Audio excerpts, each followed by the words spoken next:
Just trying to find my way home. I found myself in the zone. Yeah. Right. Here you're never alone. We're all just searching for zones of our own. We're all just searching for zones of our own. We're all just searching for zones of our own. We're all just searching for zones of our own.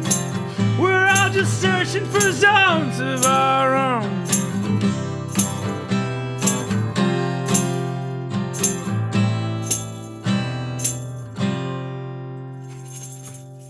All right. That was good. This is sweet guitar. Word. Everyone says that. I know. Yeah, literally. Through watching the episodes, everyone comes in and says, this is a cool setup, and then they say, this is a sweet guitar. Yeah, thanks for having me on. For sure, Andy. Thank you for coming in. Cool. Did we just start? Yeah, we're in. Okay. Oh, God, we're going. Hey. Yeah. I guess I got to get this closer. Yeah. Nice. Thanks for having me on the couch. Yeah, for sure. Yeah. What's, oh, yeah. Cheers. Cheers. I had to grab, I love these giant tall bubblies. When I found out these exist, man. Yeah. Oh, that's all I want. Nice. Yeah. Yeah, new EP. Yeah, thanks. Yeah. It's so good. Thank I you. really like it. Thanks. Yeah, we're super happy with it. We Yeah. took a long time, longer than I thought we would, but yeah, we recorded it like almost a year ago. Oh wow. Like, yeah, it was like mid-October, like the weather was still nice. And we recorded it we recorded No Fun. We did this before. We went in and we did like the basic beds that we could, just because like we don't have a ton of money. So we went in and did like drums and vocals, because those are the two things I don't trust myself to record. Yeah, you know real, what I mean? I'm just like, I can't. I don't have the patience and the knowledge. So we go there and get it done. And it's a little bit of a treat for yourself, because like, have you been to No Fun? No. It's like plush. It's very nice. It's Yeah, beautiful. So we did that, and then we just kind of recorded the rest piecemeal on our own, because like bass you can DI, and we did. So in our thinking, we're like, well, I don't need to pay a guy to like DI a bass. Yeah. Same with like keys. And then for saxophone, Gage has a really nice ribbon mics and stuff, and he knows what he's doing for that. So, and the guitars, I'm like, I don't know. I think they came out okay. I did the best I could. It's a good way to do it. Like, get the best studio to do the real hard shit, like you said, which is the drums and the vocal. Yeah, that's it. And like, then, I know guitar sound can, like, some people are very tuned into it, but like for me, I'm like, it can sound okay and I'm fine, but like the things that always will take me out of a recording is if the drums or the vocals are not mic'd well. It's like, that's the thing instantly. I'm like, oh, you can like, it's that. Yeah. I don't know. It's when you guys have kind of like a raw, loud sound, like it doesn't, I feel like you can have a little more leeway with the guitar tone. Like, you're not necessarily searching for like the most pristine tone and dialing it. It's like we're just going, like it's fine, Yeah. I rented an amp that I would love to get a Fender Princeton reverb. I'd love to own one, but I don't. But I'm like, I'm gonna at least spend the money and rent one. So I rented one for that, because I really just wanted that tone. And I know I recorded with it, so I can hear it, and I'm like, oh, I'm glad it's there. But like, who knows? But yeah, otherwise, I just the guitar. Well, Gage did some guitar tracks. He has like an amp modeler, like a head that can DI, and it sounds really good. I forget what it's called. I think a Rev or something maybe. And for me, I just recorded them in our like dirty ass jam space above public domain. So nice. Yeah, just went in there really early one day, so I knew no one else would be jamming in the whole building, like 7 a.m. on a Saturday. It's not going to be noisy. Yeah. So I'm just like, all right, I got like probably 5 hours before people come in. I know there was a jam space there. That's cool.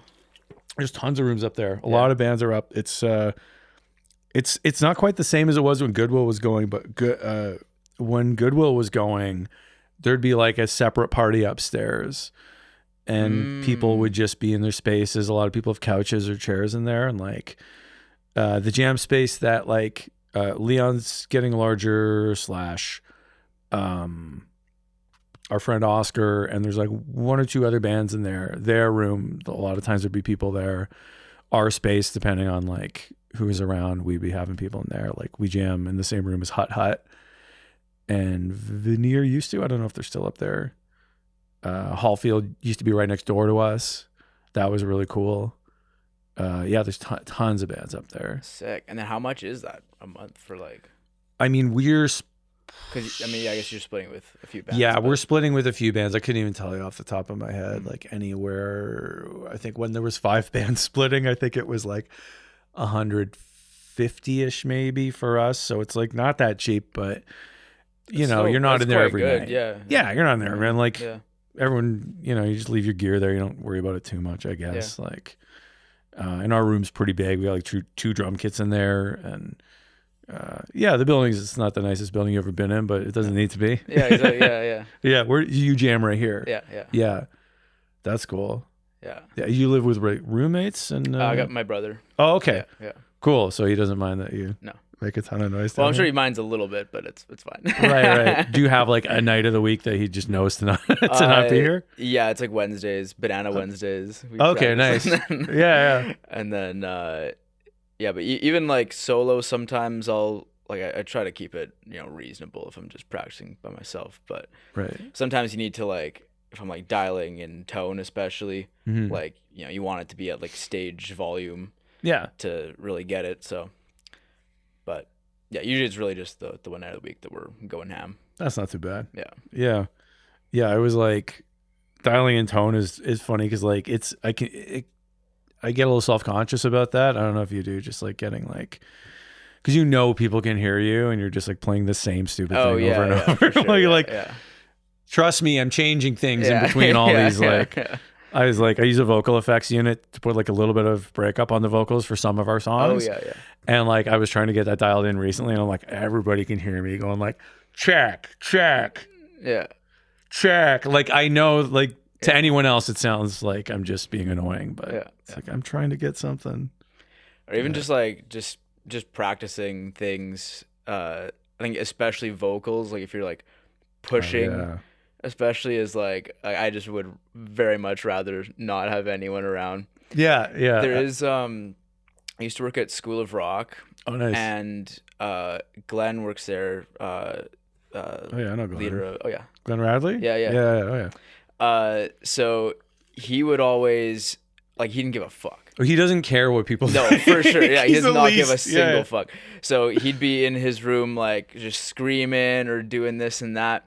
And like you would literally like, there was just all types of weird noises coming from his, like him and students. He'd get the students to do it too. Yeah. And you just like walk by and there's some animal noises going on. You're like, whatever, man. That's Glenn. Like, yeah, Glenn. I've toured the country with Glenn. Oh, really? There's another band I'm in, and he was like hired on basically as the drummer for this one tour. At the same time, I got hired on to be the guitar player. So we just came in to just like, this band had basically got rid of everybody except the singer, and so they just got a bunch of people, and that's how I met Glenn. I'd met him maybe one time previous, but I never had like a conversation. But yeah, you get to know someone real well when you're in a van with them for like 6 weeks, and like Eric from Hearing Trees, or from Hearing Trees, that was the band Hearing Trees, but Eric from Guilty Sleep was also in that. But we're both still in that band. So yeah, that's how I met him too. And we just like, meeting people for the first time, and then spend it like your meeting is like, okay, well, here we go. I hope we like each other. And have you guys like done tours and stuff? No, not yet. Do want to. Next year I'm going to do something. It might not be with the band because it depends on like logistics. Yeah. Touring a band is a lot harder than just me in my car with a guitar. So, I think it would be exciting, interesting. Yeah, you should do it however you can. I would recommend it for people. It's good to be on the road, and like you learn a lot about like your music, right? Because all of a sudden there's like, you don't have any friends there. Yeah. And you're like, oh, I hope these people are like into it at all. Yeah. And people are usually like into it, or if they're not, they're at least nice and they like come and show up. Mm-hmm. And yeah, you get to meet musicians who like you can help out later. There's so many people that, you know, I've met, and then they'll just like get a hold of me like a year or two later, and they're like, yeah, they were super cool, and like they need help with like, do you know a venue that's good that like, you know, what are the good ones? What are good opening acts that we could get for our band and stuff? It's nice making those connections. Yeah. Yeah, we were on the road just for like 2 days this summer, but like with a good friend of ours named Nick Fay. He's from Regina, and he had us on for his like album release tour, basically. So we did Saskatoon, and then we did Regina, which is like his hometown show, and it was great. But we met him, my old band, Eagle Lake Owls. We met him at like one of the worst shows I've ever played in Hamilton, Ontario, in like 2013, I think, or 2014. And it was like such a bad night, but out of that, I got this friendship, and like he's like a good friend. Like he'll just visit the city, and we'll get together and hang out. Like music isn't a part of it, whatever. So, yeah. Do you want to hear about the worst show? Yes. We're talking tours. This is like a tour story. So we were playing this place in Hamilton. I forget the name of it. It was like a coffee roaster. And we were just like a 3-piece folk band, and Nick was also touring at the same time. So the venue's like, oh, like he wants the stage. You guys want to play? And we're like, yeah, sure. We don't, you know, whatever. We don't know anyone there. So the same night there was this like art crawl happening. So it was like a pub crawl with like art installations and music and stuff at all these places. And we're like, oh, good. There'll be like a crowd for that. And Nick went up first, and we were supposed to be up last. So Nick goes up first, and there's like a couple people there. And us, and we're watching it, and they're like really good, and we really like the set, and it was like he was like a trio for that show, and then this local band, I think called the Vaudevillains or something like that, they came in, and they're one of those bands that has like 8 people in it, and they go on the stage, and the place is packed. There's like 100 something people in this like little space, and it's nuts, and the energy's great, and we're like, okay, they're obviously, everyone's here for them. Right. Let's get up there as soon as we can, because we can set up really quick. Like all we need is vocal mics, and like I had like a suitcase bass drum for beats. I'm just like, I throw a mic down there, that's it. And we set up the fastest you've ever seen a band set up. And still, I like look up I'm tuning my guitar. We're right about to start, and there's no one there again. I'm like, oh, okay, wow. Man. And like, except Nick and the 2 guys he's touring with over there, and we're all just kind of like looking at each other. We're like, all right, well, we're back to the beginning. Yeah. It's very demoralizing. Actually, I did have like 4 friends showed up who I know from like, I grew up in that area, so they came. But yeah, it was a disheartening moment.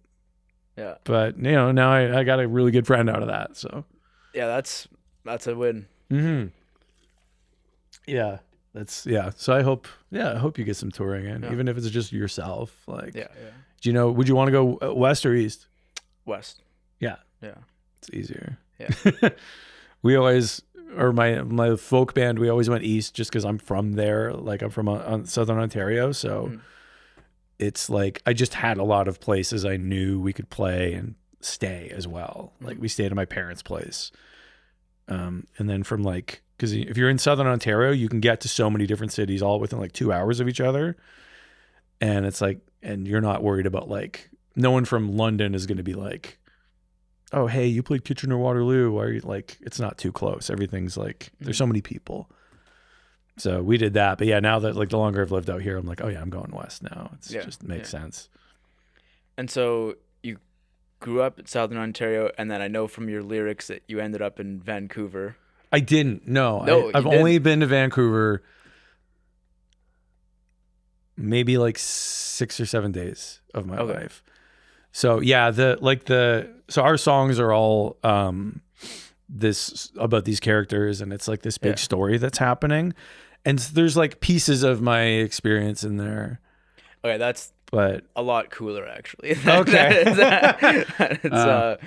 Yeah, because I guess it's the same character then from the two from Runaway, and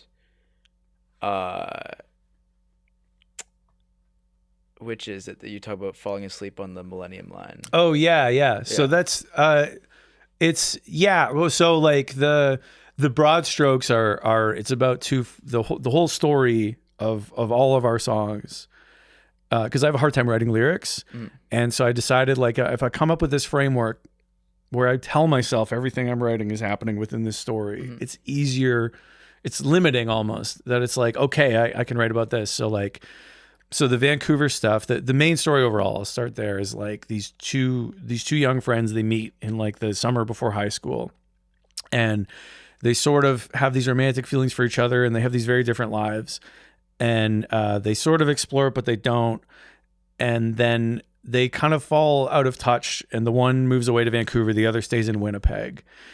And or once he moves to Vancouver, they fall out of touch, and it's years later, and the one that is remaining in Winnipeg finds out that one has died, and it's been years, and it's like, oh God, like I wish I would have stayed in touch. What happened? Right.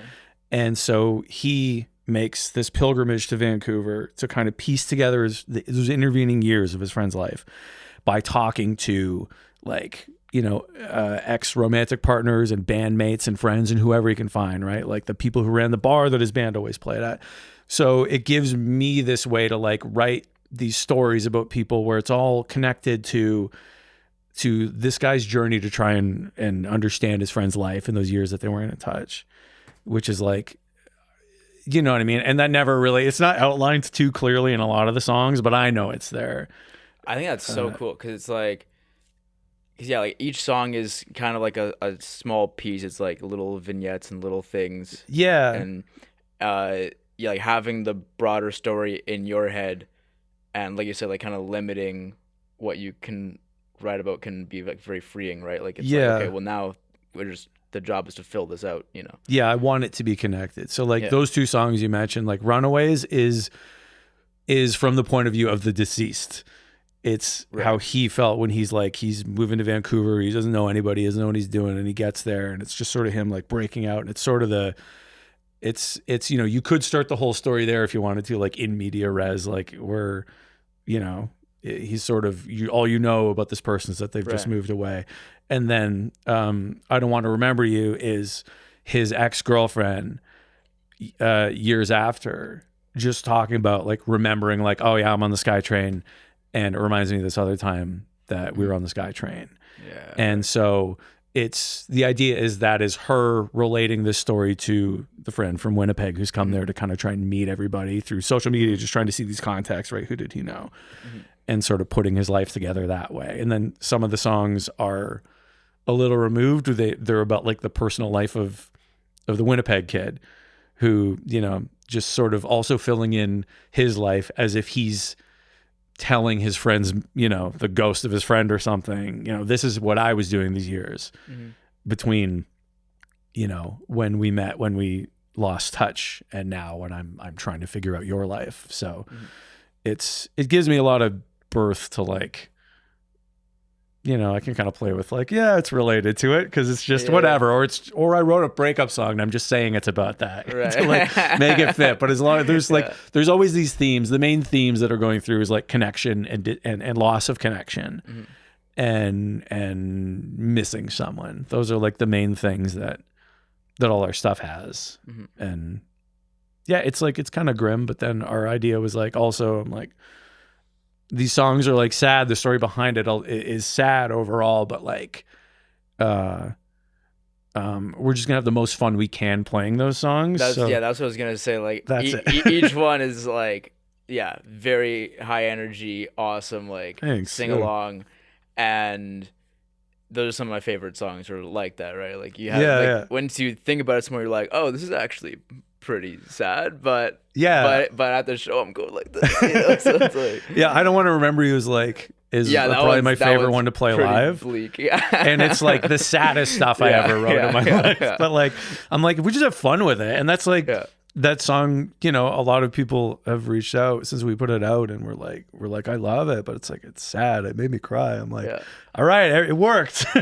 You felt emotion, but also it was fun the whole time. Like, it's not, there's songs I listen to that are so sad. Like, there's artists I listen to I can't listen to anymore because it's just like, I get so sad. Too much, it's too much. Sufjan Stevens, I love his music, but like, This is the saddest music in the for me, world. like, yeah, Carrie and Lowell, love it. Oh, that's like, the one I had to check out. Like, yeah, exactly. Probably, like, I gotta be in a Mm-hmm. very specific mood. And even then, I'll probably be like, maybe not. Yeah, like a band I really love that does, I guess, that sad music, but so exuberant. For the most part, is like Neutral Milk Hotel. Oh yeah. Like I don't know if you know their music. I know like the In the Airplane or this like the yeah, album. yeah. You're like Holland 1945. Yeah, it's like a banger. You're like, this song rips, and you're like, don't read the words then, because it's like, wow, oh my god, okay, never mind. Yeah. But you're just having such a good time. You can like, I don't know. I think that's powerful about music, that you can just you're. It's like flavors, right? You're like giving someone this like. I think I started a bad analogy just now, but you know what I mean? You're like, something could taste good but be sour. I don't know if that makes sense. Like, yeah, but I don't know. I love that. Like, yeah. And if we're talking about songwriting and stuff, I want to ask you, because I was listening to your music this week too. Like, what are your influences? Like, where does that come from? Because I'll say, before you say anything, I am of a certain age. So like, I grew up in the 90s, and I really loved like Canadian 90s indie rock. Is like so powerful for me, and like your stuff feels like a modern version of that. I don't know if that's like Killjoys, or I can't remember if Change of Heart was Canadian, but like bands like that, just this like Canadian indie power pop. The only real band I can think of in that vein, and is almost even like loosely, is like Tragically Hip. Okay. But yeah, I guess I like a lot of 90s stuff, but I'm more like my favorites would be like Radiohead. Radiohead's my all-time. Yeah. And then I'm not going to see them this time around. They just announced a tour in Europe, and I was like... Oh, Radiohead, yeah. And I was like, damn, that would be sick as fuck, but do I want to spend however many $1,000? No. Yeah. But they'll be here, North America. What's the closest they've come here? Probably Minneapolis? Yeah. Yeah. They never played Fargo. Yeah. Grand Forks. Come on, Radiohead. Come on. In terms of like, I don't know, songwriting's weird because I usually write on acoustic too. Okay. And that like lends itself to more like folky stuff, and so like, I don't know, you know Shaky Graves. Yeah. Love Shaky Graves. Okay. That's a big one. For like lyrics and stuff, like how he writes, I like that style. Yeah, I feel like I always struggle to like point to specific influences. It's almost like, because I listen to a lot of stuff, mostly like indie stuff though. For like, sure, it's just like the main like indie rock type of alt rock.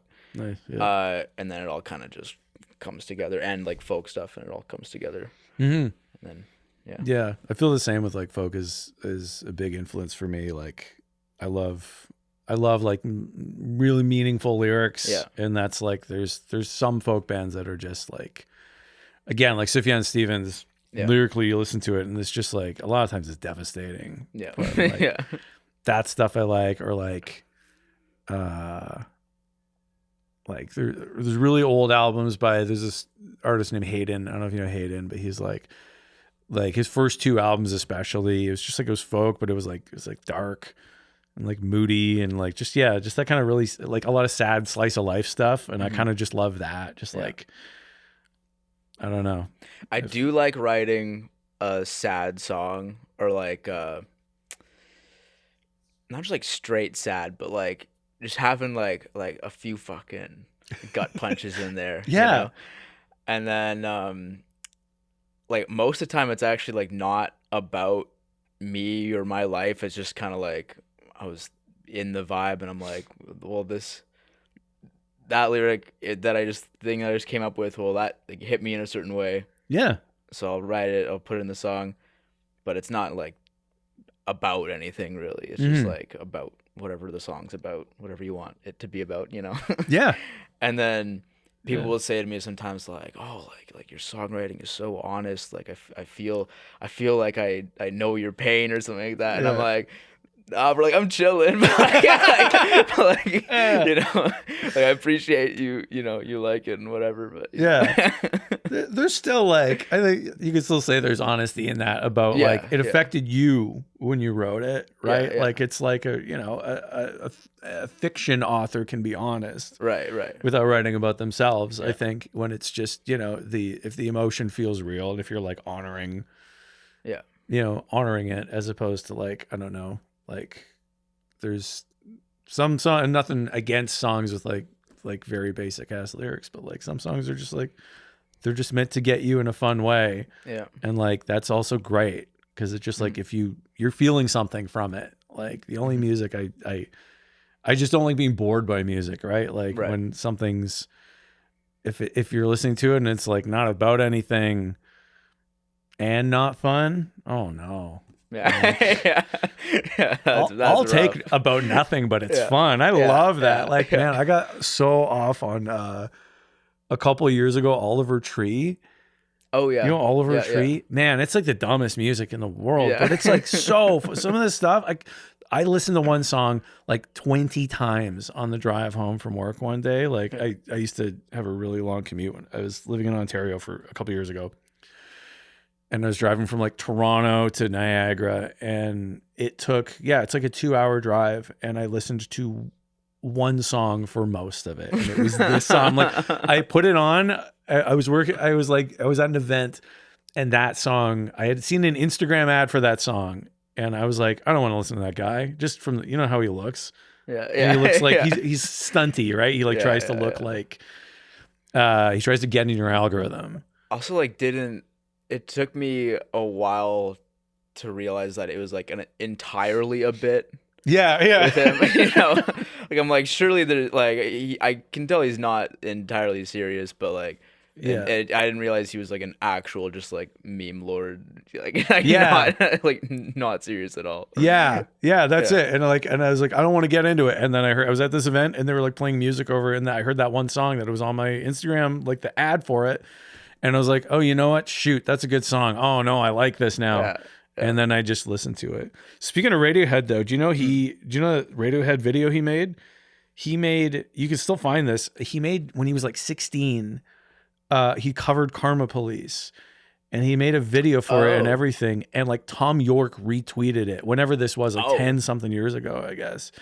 And so that was like the first time you may have ever seen or heard of this kid was...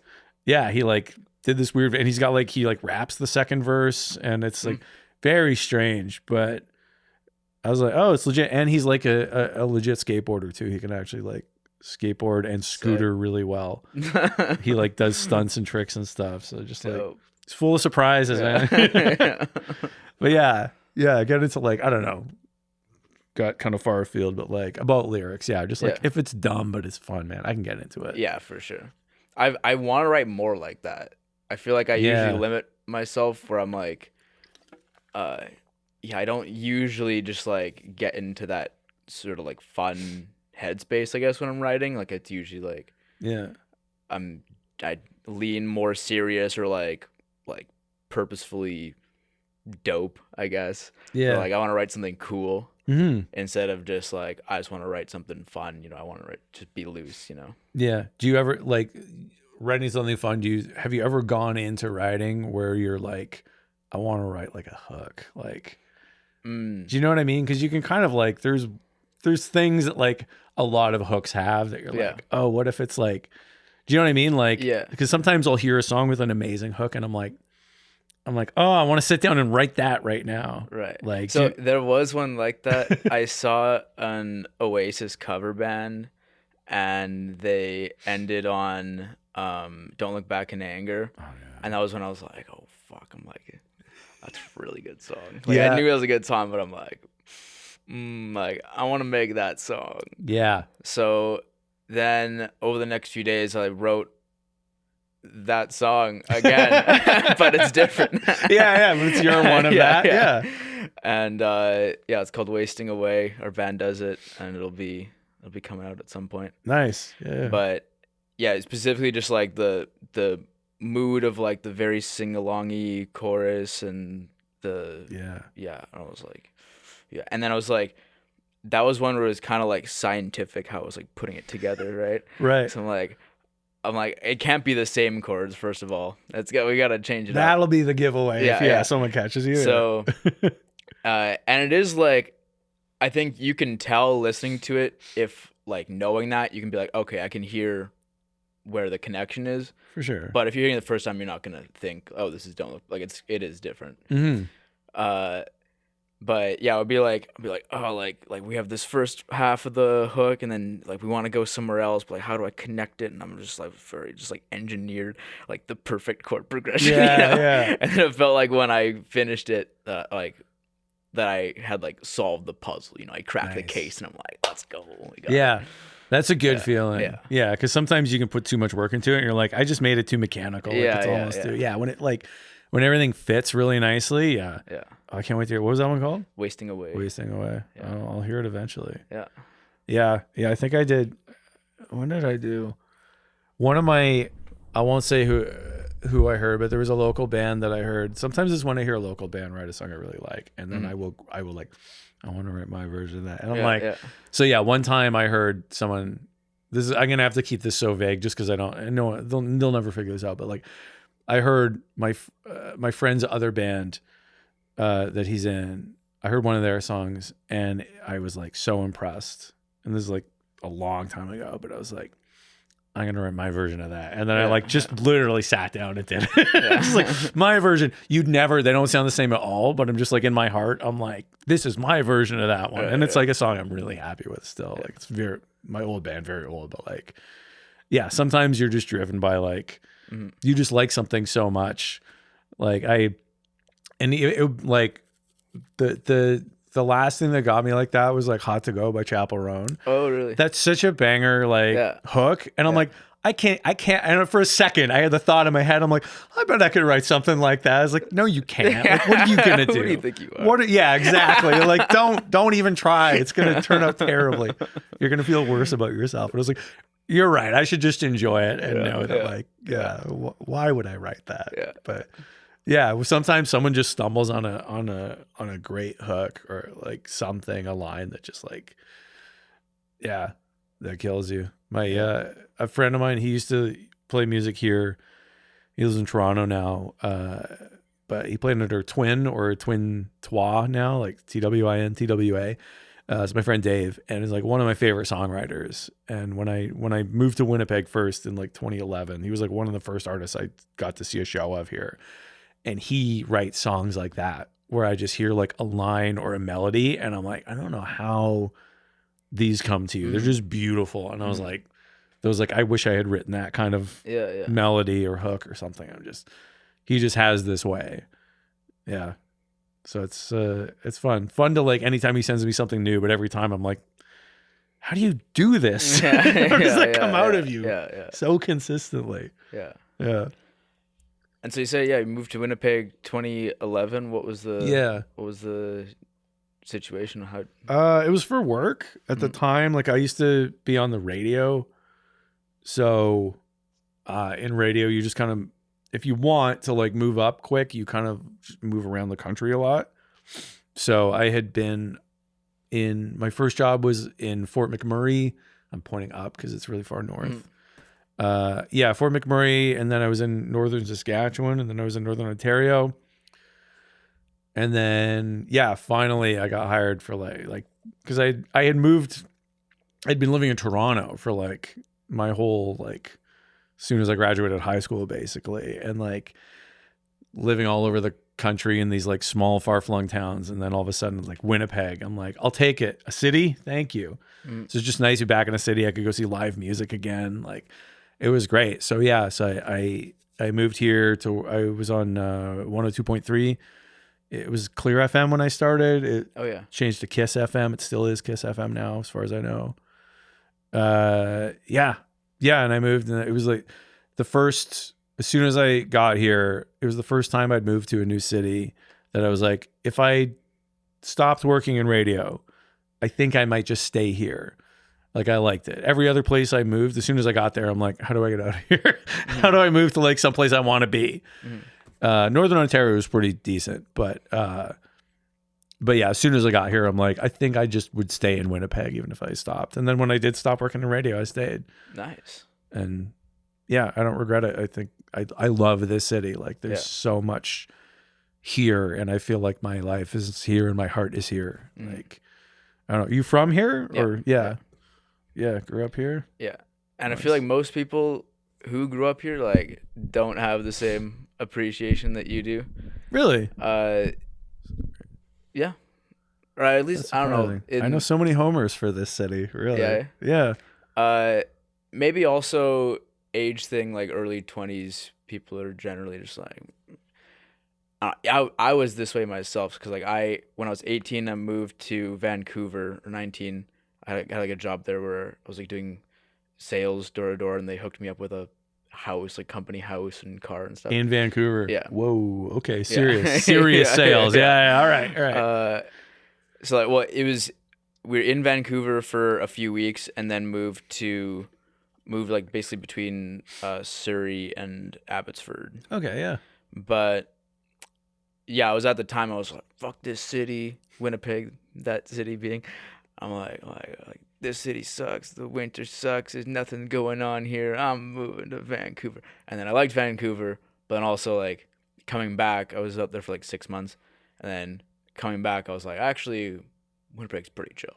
Okay, yeah. Winnipeg's pretty chill. And then same thing. I recently was like traveling like Europe and Southeast Asia. Yeah, I saw that. A backpacking thing, and this time even more so. Like while I was on the road, while I was out there, I was like, yeah, like.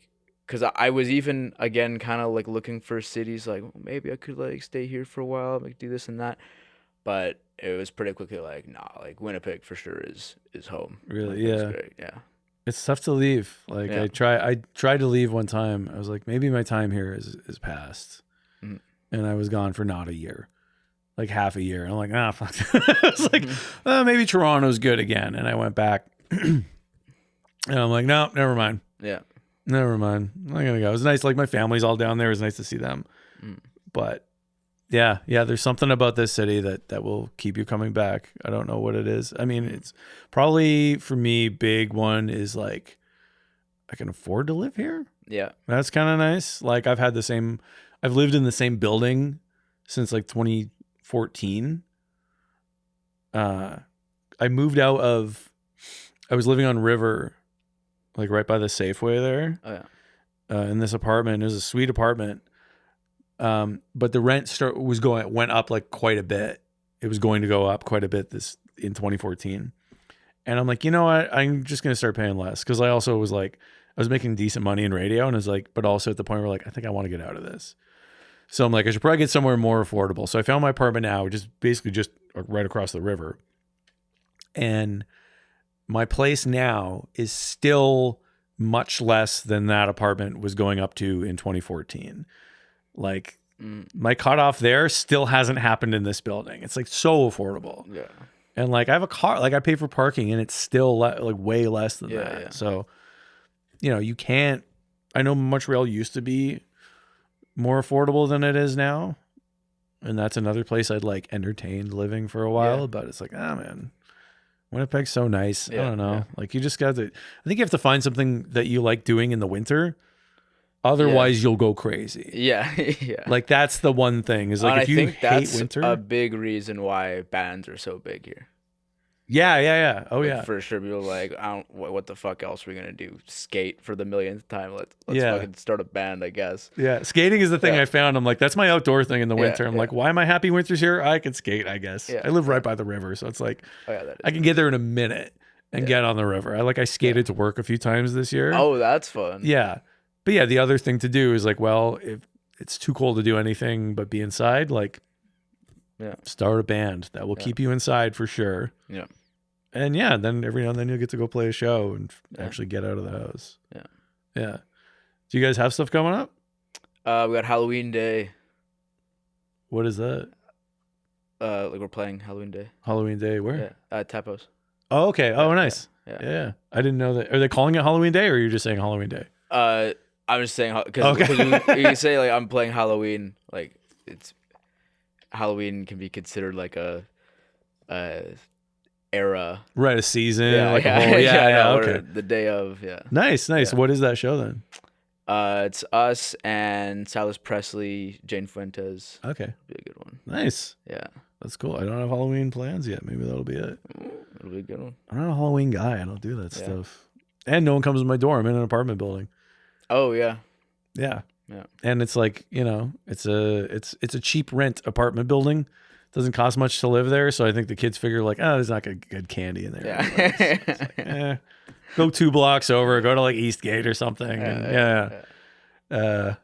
Oh, that's cool. The band's doing sexy black cats. What's that? Like we're all dressing up as sexy. Oh, black that's cats. that's your. Yeah. That's great. Yeah. So how many is it? 3 or 4? Core group is 3, and we have a 4th for live. Okay, Yeah. nice. Yeah. Nice, cool. Yeah. Everyone's coordinating the costumes. Yeah. That's a great play. Yeah. Well, at first it was just gonna be me.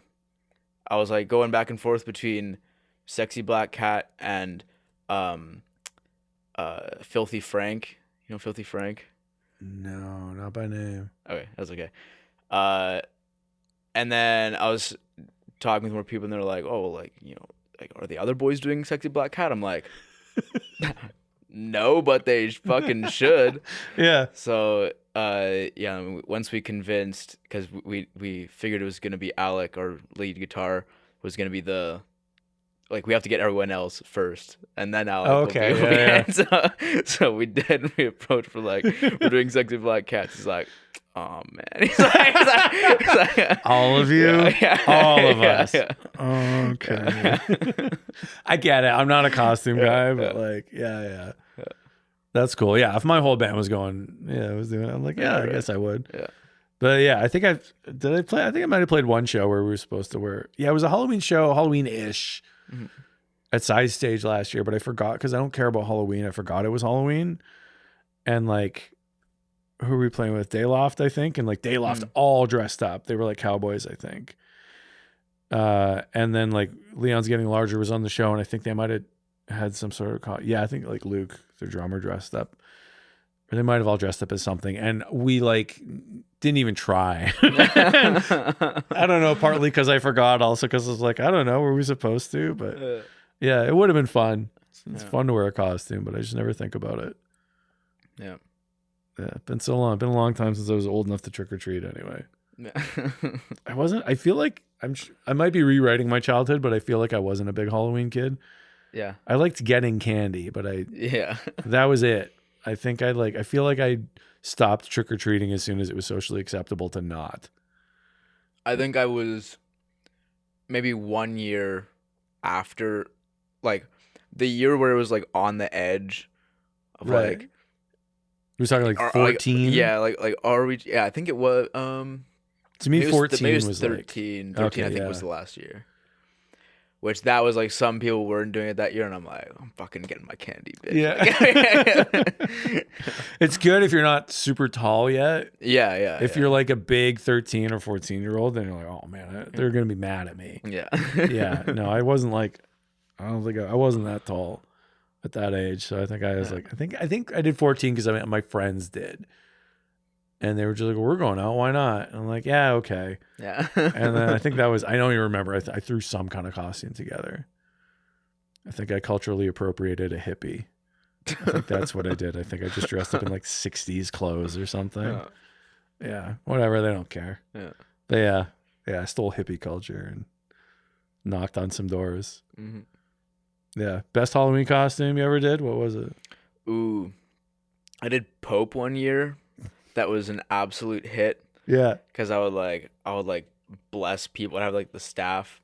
Also, that's fun because there's an activity you can do. Yeah. Like bless people. I had like red wines. I was like just getting absolutely hammered on red wine, and then I would like give people sips. I'd be like, you are blessed, whatever. Yeah. Jesus. And then I also made the staff into a pipe. I like drilled a hole in there. Oh, like and, for real functioning pipe. Okay. It broke by the end of the night, but it was because you were doing it right. For a while, it was absolutely. It was a functional pipe, and it was a hit. Yeah. And you were was that when you were 13? Oh no, that would have been Okay, like, so you're that'd have been smoking out of a like, pipe that would at have been 12. like, I don't Or know, this is like Halloween party. 16, This is later. 17. Yeah. Yeah. Not trick or treating, but still Halloween. Yeah. Yeah. Nice. Yeah. Yeah.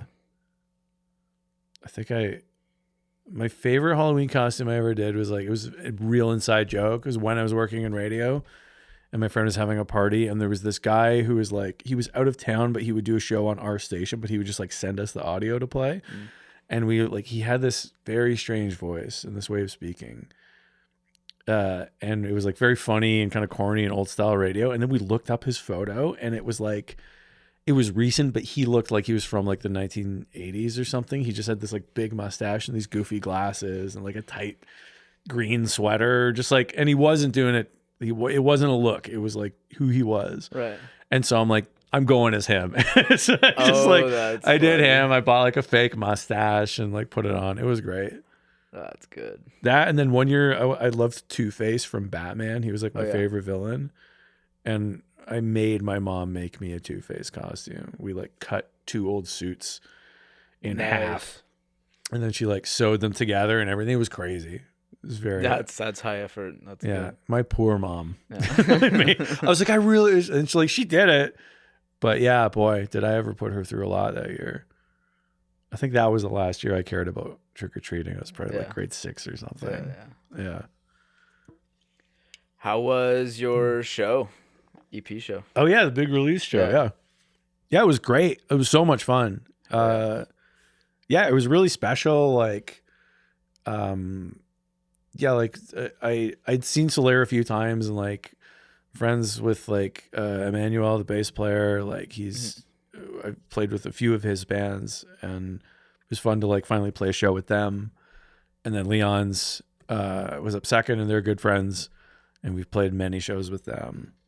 Like my sister was there and she lives in Toronto and she flew all the way out here just for that weekend. Sick. She surprised me at work. I was like leaving work. I had to go somewhere. I had an appointment downtown. So I was leaving work early and I didn't even notice. She'd been texting me the whole afternoon. She's like, oh, I'm at this like place. Like she was sending me photos of her in the tap room at the brewery I work at. And then I didn't even get them because I was in such a rush and I'm leaving. And then like some of the servers are like, Andy, wait, don't go. And I was like, what? And I turned around and my sister is standing there. And I'm like, you know, when you see someone and there's no reason for you to be seeing them. And so you can't understand that they're there. It was that. Yeah. I was like, oh, it would be cool if she was here, but she's not. But surely not. Yeah. And then it sunk in, but I still had to like, yeah. And then I was like, cool, like we can't hang out because I have to go right now. So come downtown with me. Yeah. And I just said I was like, there's another brewery around the corner. You can go hang out there. I'll be an hour. Yeah. And so seeing her was great. It was big. Like I said, we've been sitting on this EP for a while. It's been done for quite a while. So it was very special. Well, and even like your last EP came out last year. Yeah, so we did them pretty back to back. Okay, yeah. The last one was like last May we released it, I think. Okay. And this one's been done for a while. We just like wanted to have the actual release date kind of close to the show itself. We booked the show first and then we're like, all right. Yeah. Worked backwards. Like we'll release the EP like or whatever it was, like a week or two ahead of that. So looked sick. Saw some videos, looked awesome. Oh, thanks. Sad I didn't make it. I was at I have some friends who last year picked up instruments for the first time and started a band. No way. And they did their first show that night and I was like helping out with sound and also just cool. Like it was Who's sick that like it's my buddy Adam like from met him when we worked at Canadian Tire. Okay, great, yeah. And then and his roommate and then his old friend, a couple of his old friends. And they did really good. What are they called? They're called the Jaywalkers, but they're not. Okay. It was just covers. Right, yeah. They're just like trying out being a band. Yeah. That's really cool. It was so funny too because they've never played a show, so I was like, I came to like a practice like a few days before. I was like giving them pointers and stuff, and then day of I was like helping out with sound, and it's all like the little things, right? That like I'm like, if you've never played a show, you wouldn't necessarily think about this, but like Aiden guitarist and backup singer, he was like he's a tall ass dude. Oh, He's yeah. like leaning far down to like sing into the mic. Oh yeah. And I'm kind of like, yo, like you can adjust just- this. yeah. That's great. That's a big moment for him though. Yeah, and he's like, oh yeah, Whoa, that is way yeah. better. Yeah. You're gonna hurt way less if you yeah. just do this. Yeah. Yeah. Oh, that's great. That's cute. Yeah. It's like, yeah, it's a nice thing to do Yeah. for your friend. Just help a tall guy learn about a boom stand. Yeah. That's cool. Was it like a house concert? Yeah, it was like at it's like in Charleswood. One of the guy's parents lived there, gorgeous house, and it was like on the side of the house, so outside. Oh, cool. And like I walked out there, and I'm like seeing the stage for the first time, and I'm like, yo, I'm like, how do I get my band to play here? This is so sick. They had like all these lights set up and everything. It was like It was so nice. And yeah, they had like a good turnout. They had like, I want to say like 50, 60 people came. Nice. Yeah. It was nice. For a house show? Yeah. Outdoor house show? That was a good night for it too, right? Yeah, it dried up a little bit, right? Yeah. Yeah, it was rainy all weekend, but then Saturday got pretty nice. That's cool. That's like a fun. Was it just them playing or any other bands? Yeah. Well, they like, cause I wanted to play it. I ran that by Adam. I'm like, yo, like, it's like you're doing all this work setting up. Like, you sure you just want one band tonight or whatever? And he's like, next year. He's like, this would be a yearly thing, but he's like, I don't need you absolutely outclassing me on my first. He's like, fair. He's like, I'm like, yeah, Yeah. But yeah, I'm excited. We'll play it at some point. Yeah. I was gonna ask. Last Day of Summer opens the EP. Feels like a show closer. Am I right? Oh, really? That song? Yeah. We've never closed with that. We've okay. opened with that. Yeah. Okay. But yeah, I've never thought to close with that one. We could. It's pretty short. I like a last song that have like a little bit of length, but yeah. Oh, I absolutely could. What did you close with? Lately, the last few shows we've done, we have a song on our first EP called What If I Can't Let Go that's like got like a big ending, and that's usually been at or near the end of our sets because it just has like the sing-along kind of ending and stuff. And then this summer, the shows we've played this summer, we've done that big ending song, and then we play School right after it. There's like a big that's it. Big ending chord of What If I Can't Let Go, and it feels like the show's over because it's a show over kind of song. And then Kyle's got this like this drum fill like starts it. I love that a lot. And then because School also ends on like a janky ass chord. Yeah, we're all playing something different. Yeah, it's like it's supposed to be a D major it ends on, and then everyone picks a different note. Like we don't tell each other what we're gonna do. It's like that's pick a note. Yeah. It might be different I play something different every time. That's sick. So it's just like that's a fun song, but it like depending on how the set flows, it can feel out of place because it's like it's our loudest and fastest song, I'm pretty sure. So yeah, like even when I wrote it, we're kind of like, where does this go in the set? We're like, we'll figure it out. Yeah. And yeah, I think it might have been Kyle, our drummer. I think it might have been his idea. Like, let's put School last, like Dad last, right after What If I Can't Let Go. I'm like, that's pretty funny because What If I Can't Let Go is so very emotional. Yeah. And School is just like the nastiest song we have. When I was young, so what's that fire to the school? Yeah.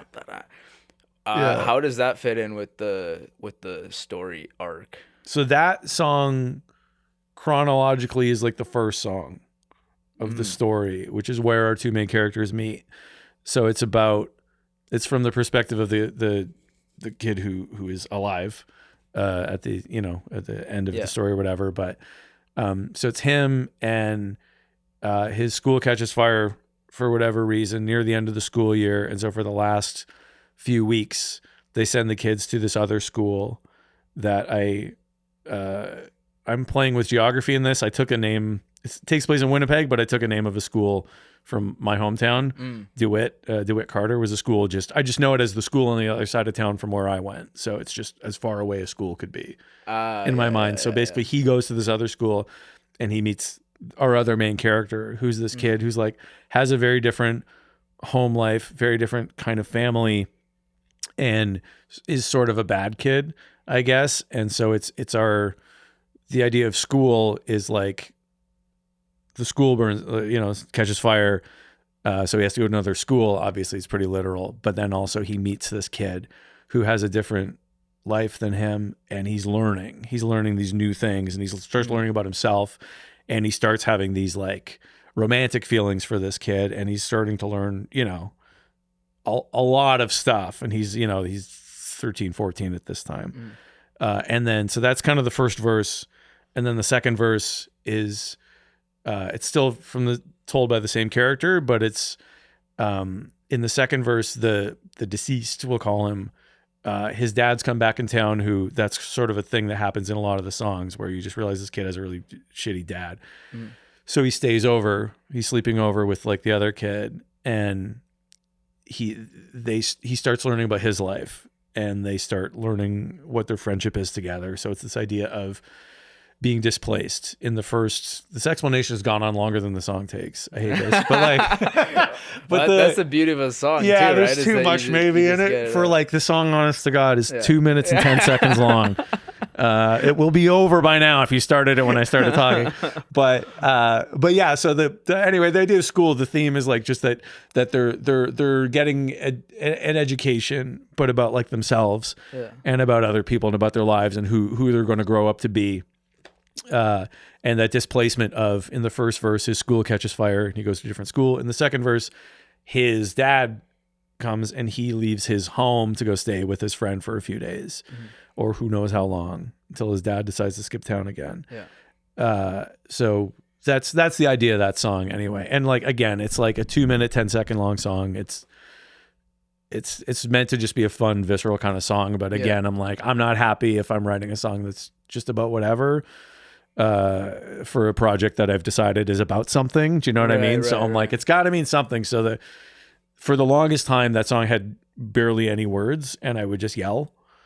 I knew like what the melody was and what the sounds were going to be, but I had like the first couple words and the last couple words, and that's about it, or the whole song. And so, yeah, for like 6 months, school was just like a mess, a loud thing of me singing. And it sounded enough like words, but then it was literally night before recording. We're going to No Fun. I'm sitting in my kitchen at my table writing the words to that song, what they ended up being. I was like, I left it to the last, you know what I mean? I'm like, I don't want to be doing this in the studio. I want to have it. I want to go to sleep and it's done. Yeah. So I still have that paper that I wrote it out like the night before, just listening to the demo over and over. How am I going to make this fit? How does this make sense? And then the lyrics I'm happy the lyrics are not stupid. I'm like, I'm proud of them. I think they work. The story happens that I wanted to tell, but I think it bleeds through that, like, because I didn't read too far into it, but like I could tell like this is a song about something. Right. Like, you can feel that like there's something afoot here. It's not just gibberish. It's not just it's about whatever. Like, tell. And even there's like, because I would catch like a few through lines between songs, like, oh, this connects to that somehow, maybe. Yeah, I like to like repeat things sometimes, and that's a great way also, if you don't have a lot of ideas, you can just steal from yourself. Yeah. So sometimes I'll just steal from myself. Like, I have another song I'm working on right now that's like, it steals from 2 different songs of mine, and I'm like, it steals a chord progression. I changed the key, but it's the same chord progression basically. And I'm like, someone's gonna pick that up. And then I'm like straight up stealing a chorus from another song, and someone's definitely gonna pick that up. But it's like, it's fun, and then it also lets you like, it feels fun to me to like reference other parts when you are writing like a big, like a band I really love. Do you know the Hold Steady? They're one of my favorite bands, and they're so fun. And it's like, it's just rock. And it's like a lot of it is punk influenced, like especially early on. And then they got out of, they didn't get out of it, but it's like they widened their style. But they have a lot of songs. Craig Finn is the singer-songwriter. And he will reuse characters in songs and like references and stuff. And I always thought that was really cool too. Like, he's got like it'll just come out of nowhere. It'll be one line in one song, and you're like, oh, I'm that it's that person again. Okay, I remember that. Or like he'll reference a party, and you're like, oh, there's another song where like something crazy happened at that same party. And I find that like satisfying as a listener when you like clue into something like that. So cool. yeah, that's why I like writing in that style, because then it's like, at least for me, I get satisfied where like, and then like the guys in the band will be like, oh yeah, we heard it. Like that. Yeah. Okay. I'm like, okay, good. I think they know at this point to like, if I'm repeating myself, it's hopefully usually on purpose. Right. Yeah. And so do you have anything like your next project, is that going to still be within this same story? Or I think so. Yeah. I think I'd like to just keep as long as I can writing that, like for Great Wealth. I think our songs are just, as far as I know, I like that framework. Like this new one I'm working on is kind of the end of the story, I think. And I don't know, it doesn't necessarily mean that I've written myself to the ending, because I think there's a lot in between. Like there's another new song we have that's like a totally different character. It's related to the main story, but it's someone it's a type of character I hadn't considered in the story. And so I'm like, well, you can follow that person too. So, you know, I like the idea of this framework. Oh yeah. So they introduce a character as like a side thing.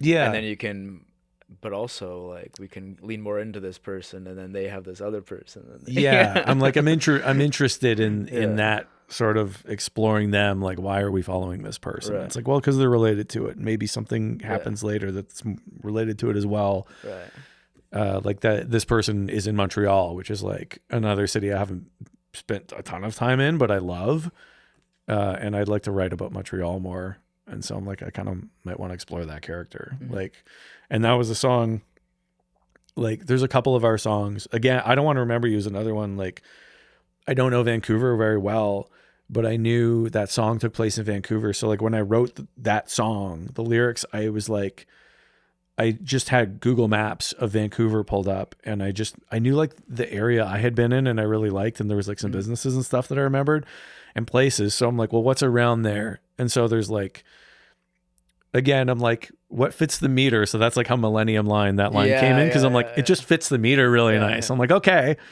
all right, well, where does that line go? And then I'm just trying to find places, and I'm like, in my head, I don't name check too much in that song, but like I just wanted to know where it was. And like, same for this Montreal character. I just opened up this area in Montreal that I had been in. And I'm like, well, what's there? And then I just found so I mentioned like a street and a park that's on that street. And then like, I mentioned the address. This is again, like only I know this is there, but like in this song, it like mentions an address. And if you look up that address, it is exactly where the person is talking about being in that part of the song. Yeah. And like, that's how much I like having a framework. Because it's like, okay, if I'm like geographically limited, then like I get to, you know, it gives you a lot, but it also keeps you from worrying about having to like write a song too big about too much. Yeah. So I like that a lot. I gotta maybe give that a shot. I've never really like, or maybe I have tried to start a song like that, but I've never like succeeded or finished one where I'm like, it's a completely like you start with the story and then try to write in it. Yeah. It's a fun writing exercise. Like, I don't know how lyrics come for you. Like, if are they tough, or do you? They're usually like the first few are easy. Right. I'll be able to come up with a few. I mean, I don't know. I have a notes app just full of great lyrics that are one line, and then there's no song. So, but there's like something like, oh, like that could be sick as fuck, but like I don't know how to work it in. So that's the hard part, is like, I'll have some lines, often a hook even. Like I have a song I've been working on for a little while now that like great chorus, don't really know what to do with the verse. That's the worst. Yeah. And it's one of those where I'm like, you could just phone the verse in, because I feel like a lot of really good songs do that. Yeah. Or like the chorus is just so good that like the verse can just a vehicle to get to that chorus. but I don't like doing that, you know. Yeah, Like I want to like the verse just as much. yeah. So yeah, I don't know. Sometimes I'll get in the zone, and I can, and it's just it kind of flows, and it's pretty easy. Like Yeah. Perfect Crime, our big one is was like 40 minutes, just easy. No done. kidding. Yeah. That song's a banger too. That's like a Word. tight song. Yeah. Yeah. Yeah, and I think that's kind of why too, like because a lot of artists have said that like the best ones just kind of come quick, like you're just feeling it and it just works and it's there. Yeah. Yeah. Yeah. My like on our EP, my two. I don't know. I shouldn't say my two favorite, but I don't know. The two that like I connect with the most on my EP, like Last Day of Summer and I Don't Want to Remember You, I wrote within a week of each other, and I wrote them in a night.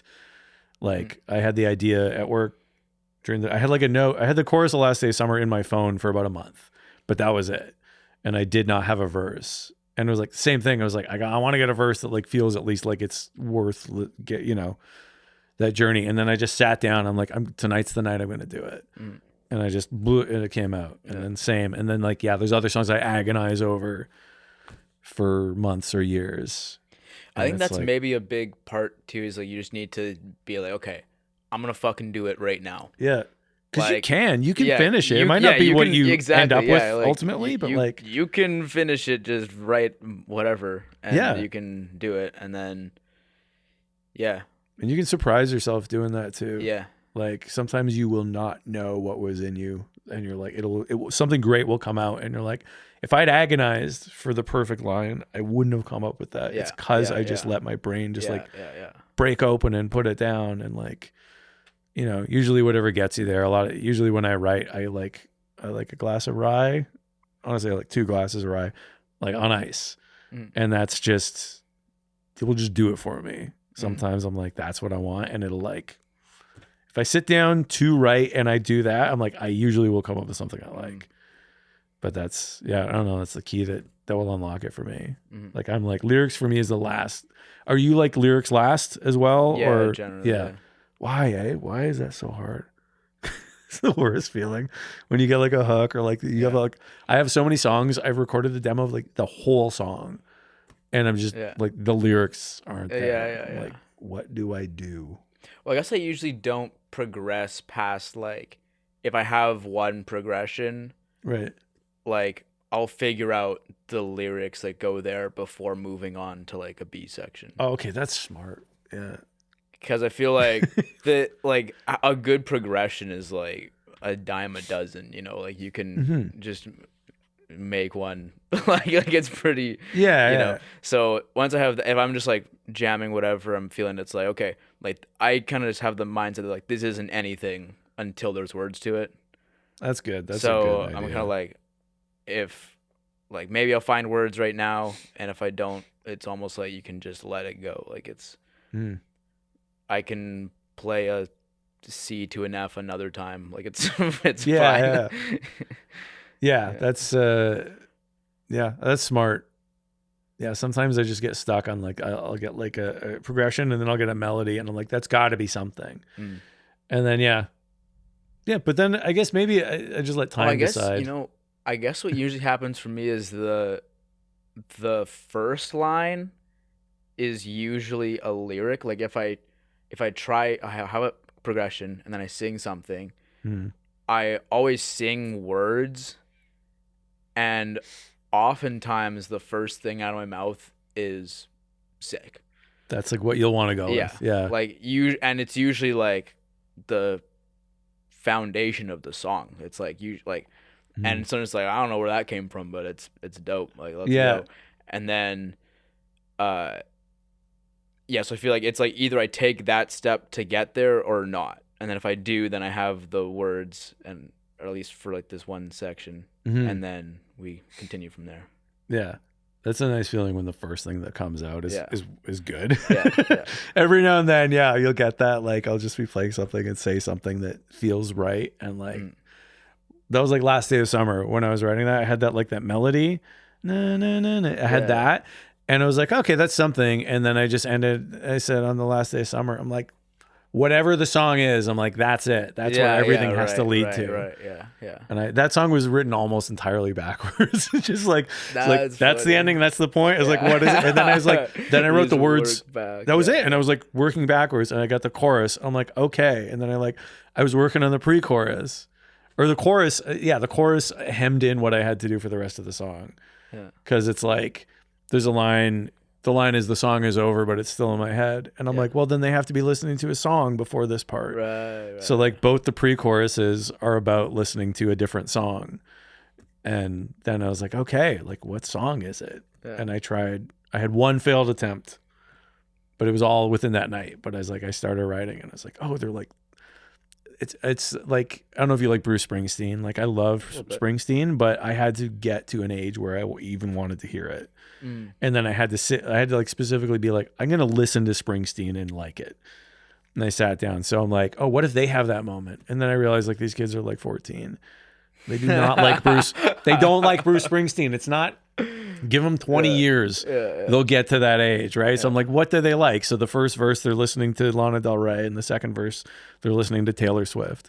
I'm like, that's who they're into. And those are both artists that I really like too. Yeah. So I'm like, I just looked up like a Taylor Swift song, like tried to write to that reference. And then I looked up a Lana Del Rey song title that fit the meter and I found it. And like, it's nice. Like I got the chorus and everything I wrote backwards. That's sick. And then, then it was like, but it's not going to be that easy again for like 5 years. I mean, you know what I mean? You know, do you know that thing you have when it goes easy and you wrote something you're happy with and you're like, that's the last time. Yeah. It's the last one. But then it always comes back. I know, and I surprise myself, but I have to have that attitude. Yeah. I feel like the big thing for me, I don't feel like I set the time to write as much as I should. Yeah, same. I don't be like, I don't know, because most of my songs that I have written that I like are like, they're usually shorter, like they come quicker, either like one day or like a few days. And I'll kind of just like work on it for like hour, 2 hours in like a day of like back to back, you know, and then you really get into it, sink into it, and then it's done. Yeah, your head is like in that space. Yeah. Whereas like if you leave it for too long, then it's just like you come back to it and you're like, I don't even know. Yeah, what was I feeling when I wrote that? Yeah. You're trying to remember. Yeah, it's tough. Yeah, like I don't know if I've ever really finished anything that way.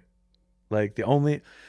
Like one, I have a song, my old band, there's a song I have that took like 4 years to write probably, but it was like the different parts. Like I had this little guitar thing, like a little melody. And then later I wrote a verse and then like I decided finally to put like those two pieces together, but those were written like 2 or 3 or 4 years apart. I can't even remember. It would have been like 2008. I wrote the little guitar thing, and then like the verse melody was probably like 2010. And then I put them together, and I realized it wasn't an entire song. I needed a third thing. So then I wrote a new thing, but that was like 2012. So like that whole song, and I'm really happy with it, but it took like that much time. But I also like, do you do that? Do you like slap pieces of other stuff together to like make a thing? I haven't often. I have a lot of my songs are that. They're like, oh, that chorus would kind of fit with it, and then I'll like have to change the key or like the rhythm. I just my phone is full of stuff from so long ago, just like labeled like good verse. what good verse did I write in 2018? And then I go listen to it, and all of a sudden I was like, oh, that's actually not bad. Maybe I'll write down like a list of like, keep this in mind. This actually is a good verse. You change the title to not bad verse. Sometimes some of them are called that. Okay melody, because I'm like, there's something there. Yeah, you can do better, for but sure gonna listen to okay melody. Okay, I honestly, if I saw okay, I know there's something called that in my phone. If I saw that, I'm like, I'm gonna listen to okay melody. Yeah. What was it? Just be in my car singing in traffic. Yeah. I'm just being honest with myself. Yeah, it's okay. It's an okay melody. I am so bad at just not titling the voice memos. Oh yeah, that's a practice I like have really tried to stick to. Yeah. Because you'll lose it. Like if you if it's something you're excited about, I'll always just call it like whatever I'm saying. If there's like words I have or something. Yeah, if there's like a clear lyric or something that's standing out, then I'll title it that. Yeah. But if it's just music, it's just voice, Oh, 300 really? whatever. Yeah. Yeah. That's the thing. I like to know, like, so that's what sometimes I'll just put like good riff, E major or Yeah. something. I'm like, that'll be enough. Oh yeah, or I guess I'll sometimes say that at off top when I'm recording, I'll be like, capo 3. Oh yeah, you have to do that too. Yeah. Yeah, because you go back to a file where you don't say that, you're like, what the fuck was I playing? Yeah. Or especially with like weird weird tuning, or even just like one string is in like a different note, and it's just like, you cannot. And it's a year ago. Yeah, I'm not gonna remember, man. Like, how did you make that sound? I'd had 2 beers at that point too. I was just like, didn't care. I was just playing. Yeah. I've really tried to commit to like titling almost everything in my phone, and then like I even have a code where like sometimes I'll put like whatever it is, and then I'll put a V in brackets I'll put like a V in brackets if it's just me saying it into my phone, like I don't even have an instrument, because I don't want to accidentally play that if someone's around.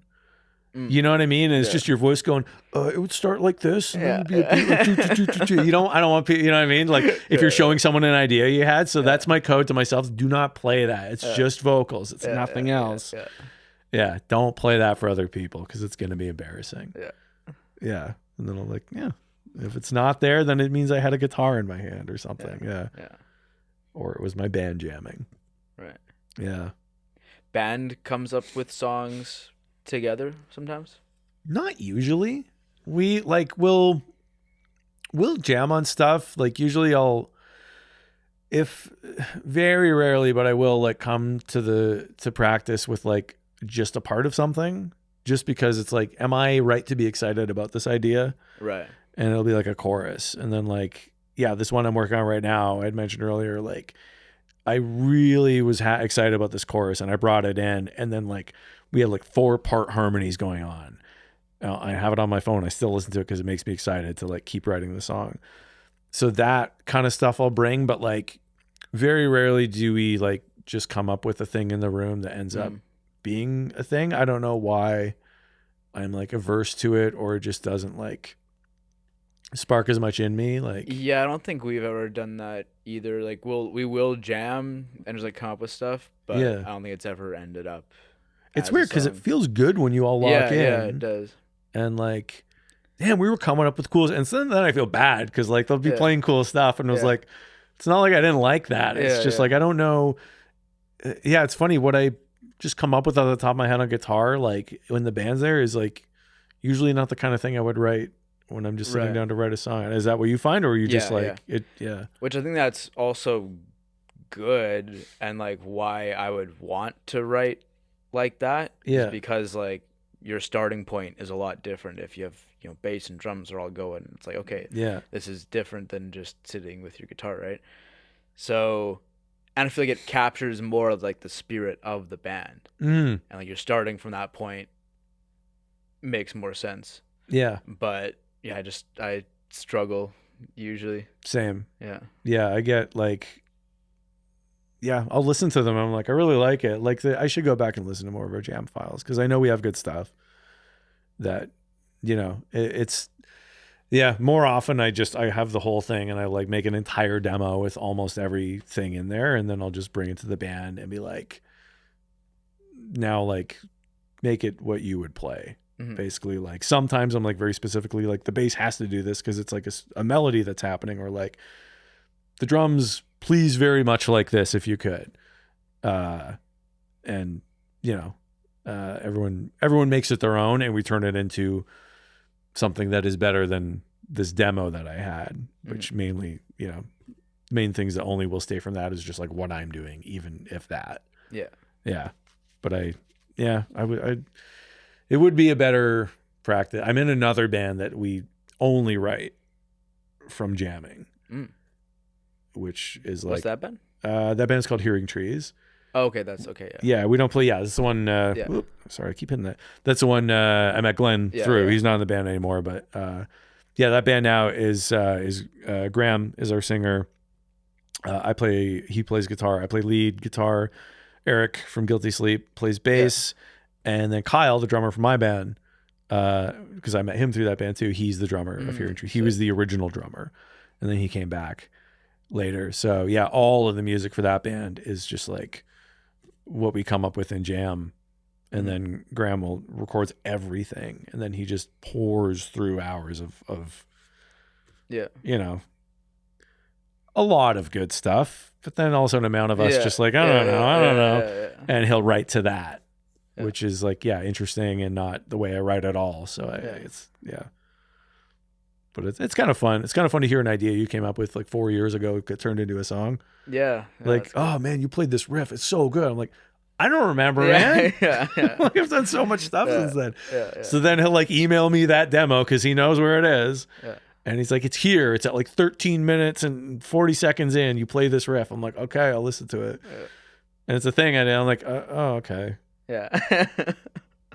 I'm not a good guitar player. So this is the one nice thing is like, I don't have a lot of great technical skills. So if I hear something that I'm doing, I can usually figure out what it is because it's not hard.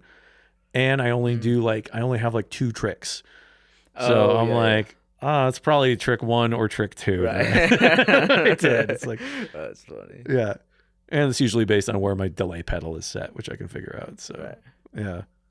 Yeah, same thing here, I guess. Like, I'm mostly chords.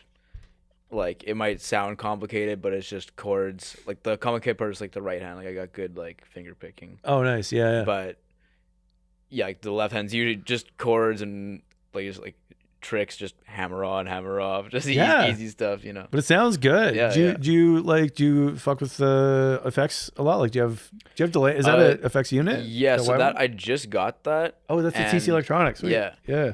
And so I just got. I was fucking around with delay.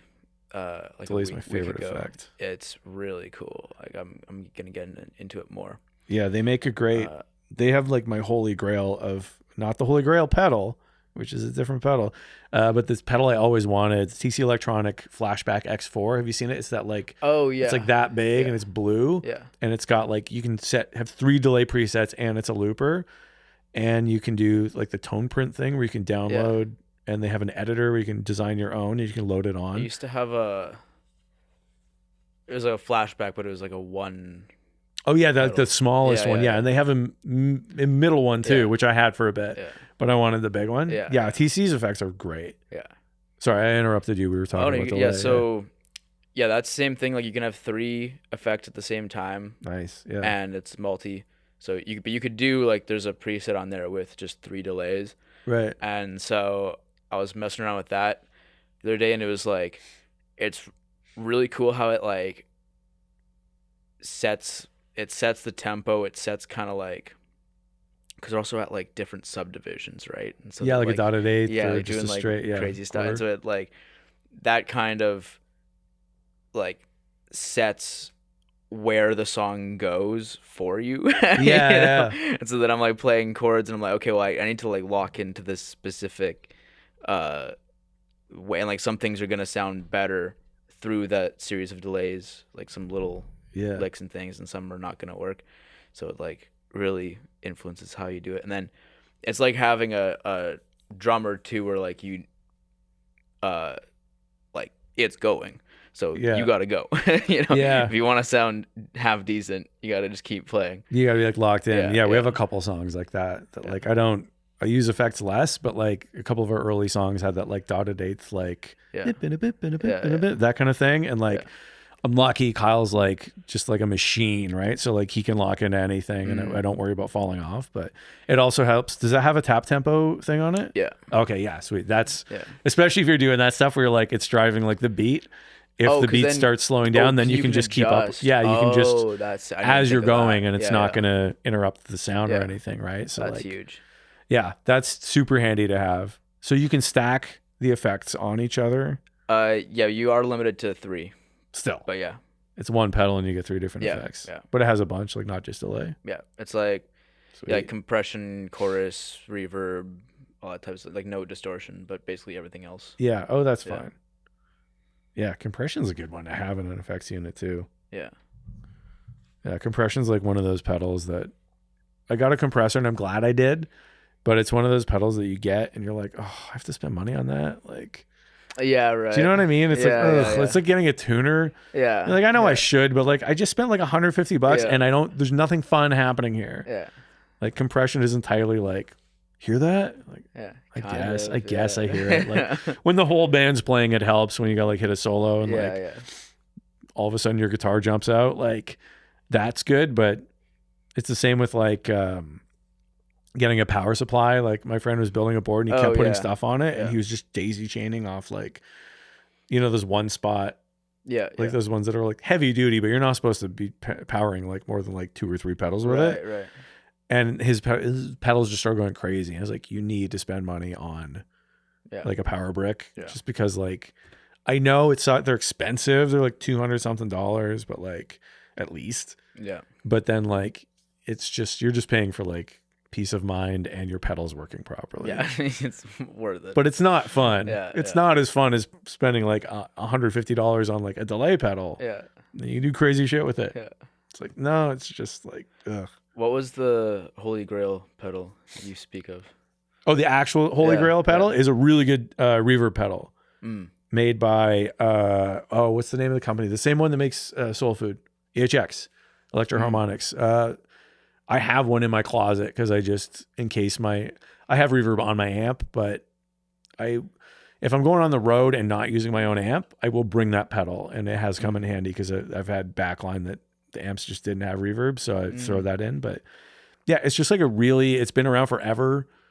It just has like plate reverb, spring reverb, and like hall reverb or whatever, just like basic, but it's like, yeah, it's called the Holy Grail.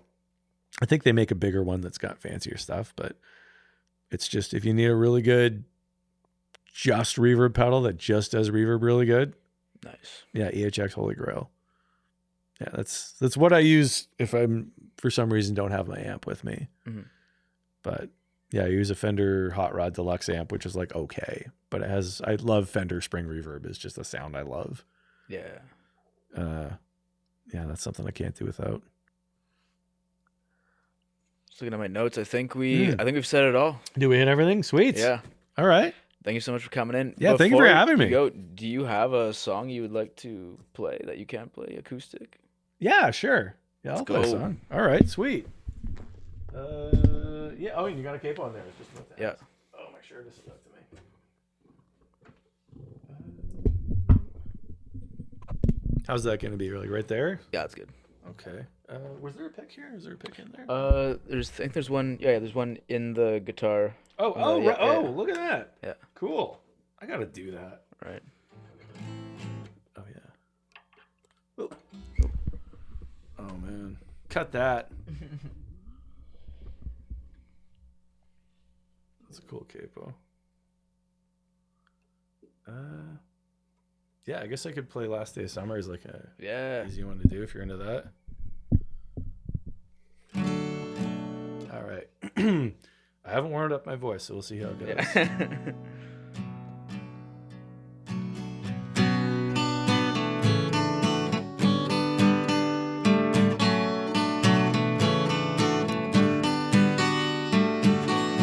It's right now or later. I'm never good at ultimatums. I'm buying your promise. You know I won't call you on it. It's Labor Day and Lana's singing Brooklyn, baby, imagining it's you and me in West Broadway. You're far away and I'm afraid of holding your hand. I'm sorry, but I'm worried that you won't understand it. The song is over, but it's still in my head on the last day of summer.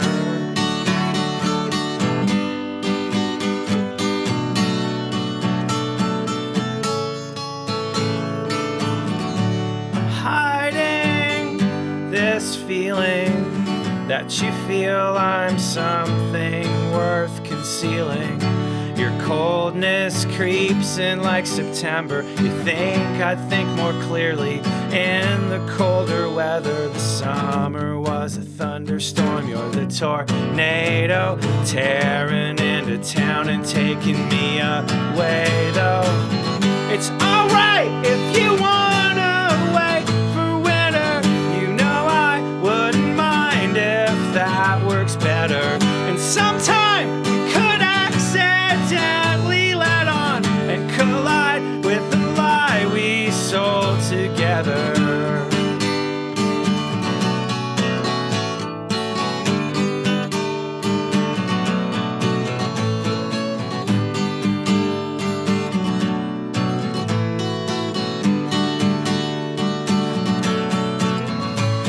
Labor Day, your phone is playing Reputation when Taylor sings of patience and anticipation. We're lying in the grass with my head against your chest, and I'm trying to pretend that I'm not a fucking mess, but you're far away and I'm afraid of holding your hand. I'm sorry, but I'm worried that you won't understand it. The song is over, but it's still in my head on the last day of summer.